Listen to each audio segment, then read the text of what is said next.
documents just released reveal even more disturbing details about the days leading up to the murder of Woodland Park mom Kelsey Berreth. Today's revelations lay out the state's case against her former fiancé, Patrick Frazee, and against a woman who says she covered up the crime and even told her friends about it. So why didn't they tell police? Denver 7's Liz Gilardi's been combing through the documents looking for answers. So Liz, what have you found? Well, you know, we've been waiting for these documents ever since police arrested Patrick Frazee in December, and it sheds new light on just how involved nurse Crystal Kenny could be.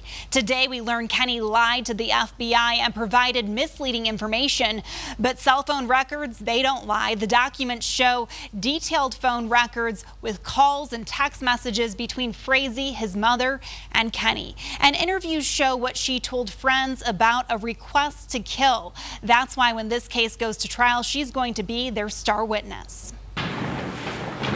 The disturbing allegations paint a picture of a fiancé with a plan to kill. But if nurse Crystal Kenny knew about the plan, why didn't she go to police?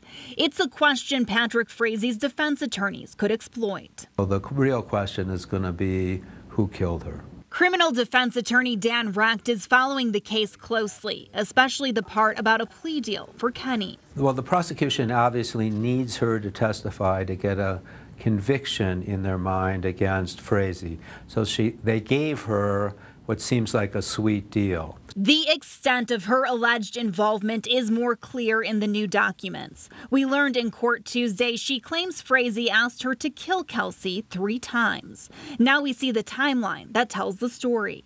According to the just-released arrest affidavit, Kenny and Frazee first met 12 years ago. They were in a sexual relationship in 2016. In September of 2018, interviews show Frazee told her about plans to kill Kelsey. In October, Kenny says she told a longtime friend and co-worker about the plan. She didn't tell police. November 22nd, Thanksgiving Day, Kenny says Frazee told her to come to Colorado to clean up a mess.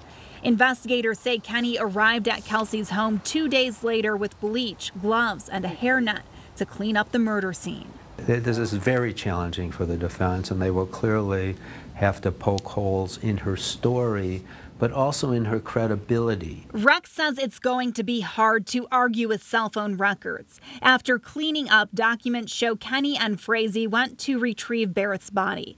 That's when cell towers pinged all 3 phones near Cripple Creek. Kenny said she took Kelsey's phone with her when she drove back to Idaho.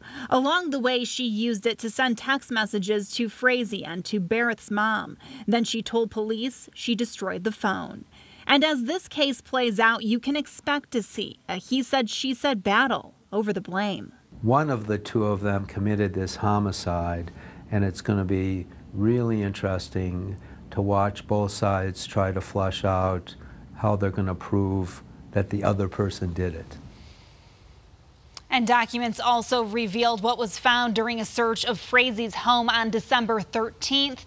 There was a bottle of bleach and a Swiffer that tested positive for blood, but lab results are still pending and could identify the source of that blood. Reporting live in the studio, Liz Gilardi, Denver 7. Wow, so disturbing, Liz. Thank you. We also know there's so much interest in this case, so we have put all of our coverage on our digital channel, and you can find that on your streaming device. If you'd like to download it, just search Denver 7.